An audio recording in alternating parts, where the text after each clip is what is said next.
Welcome to the High Tech Freedom Podcast. This is a podcast where we bring successful tech sales professionals, thought leaders, and entrepreneurs to share best practices, insights, and lessons learned with other tech sales professionals.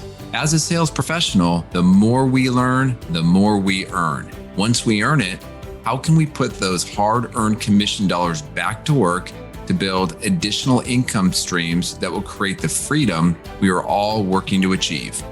I'm your host, Chris Freeman. I'm a high-tech sales leader, real estate investor, and lifetime learner.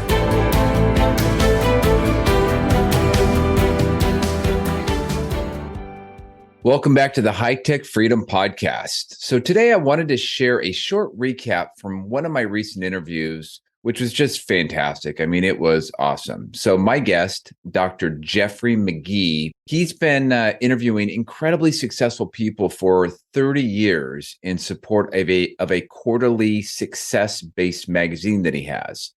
I mean, this guy has talked to presidents, presidents' wives, athletes, entertainers, premier business leaders. And, I was asking him, what are some of the traits that you've seen from some of these successful people? And he had 4 specific traits that he really keyed in on. And they were passion, focus, disciplined, and structure. And I got to tell you, I've been thinking about this interview and reflecting on, how am I doing in those 4 areas? And so I thought I'd just share a few thoughts about each one of these. So passion. Look, as a sales professional, passion can obviously be directly related to our offer, our product, but it can also be so much more. I mean, there is passion that you have about your customer, passion about customer service. There's passion about how you're helping others excel within your own business, within the company, how you're helping others. And then there's passion about the bigger picture goal you're working towards.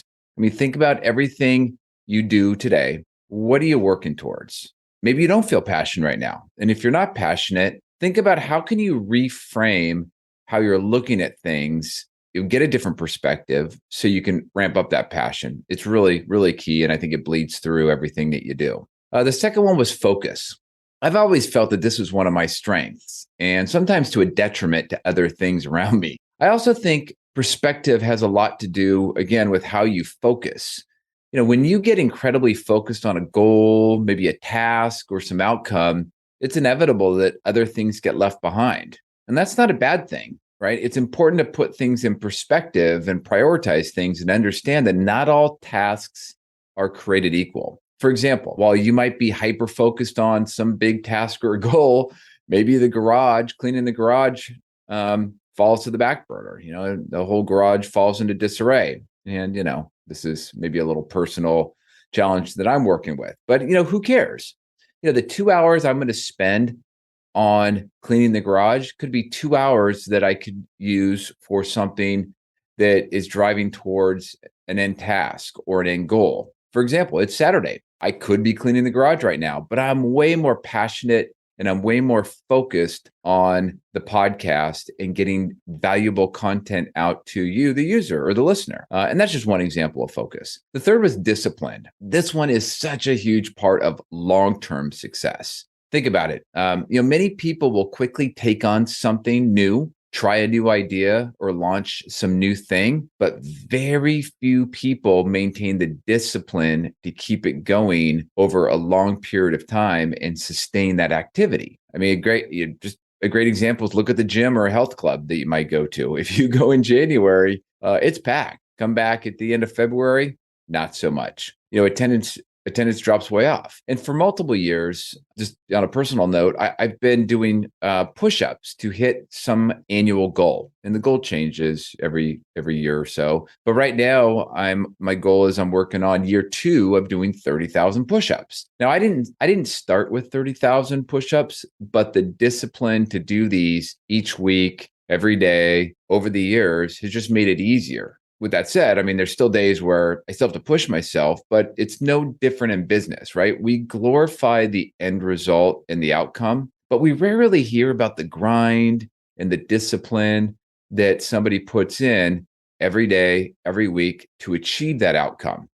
For example, look at Steph Curry. incredible three-point shooter on the Golden State Warriors, and we do have a little bit of insight into his background and his discipline. He takes an average of 2,000 shots a week as part of his practice. Now think about that. The discipline to do the same thing at an exponential scale from what we actually see in the game. I mean, that is why he's great. How can you find that discipline in your business to drive to success? And the final piece is structure. And, in my mind, I translate structure into process, but they're really the same thing. It's all about taking the passion, focus, and discipline and putting a structure and process around it that makes it easier to scale, allows you to go faster, makes things more repeatable, and ultimately improves the quality of your work. Right? Going back to the Steph Curry example, I'm going to assume that he has a consistent structure with how he prepares for practice, executes on his practice, follows up with his recovery, and so on. And I'm sure the same goes for the actual game day.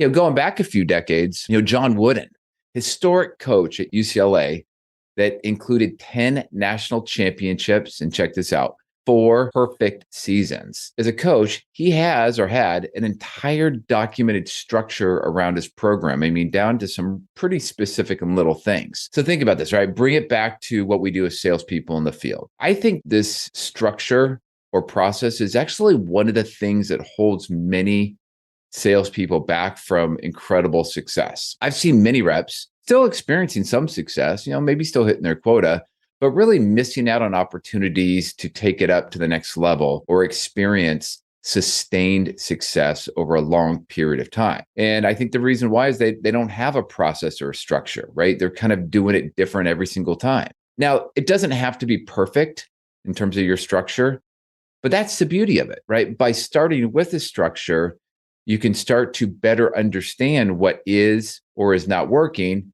and then do more of it, or fix what is not working, or stop doing that. So, just a few thoughts in my mind. That's really it on this topic. Definitely tune back in for the episode with Dr. Jeffrey McGee. And that episode that I did with him, it really ended up being a seminar on success. So until next week, make this your best week ever. Thanks again for joining us today. To get more sales and real estate tips, you can subscribe to our newsletter at hightechfreedom.com. You can also join our private Facebook and LinkedIn group that is exclusively for sales professionals. If you found a nugget of good information in the podcast, please subscribe, give us a positive rating, and write a review. If there is a topic that you would like us to cover in the future, please send us a note through our website at hightechfreedom.com. Until next week, make this your best week ever.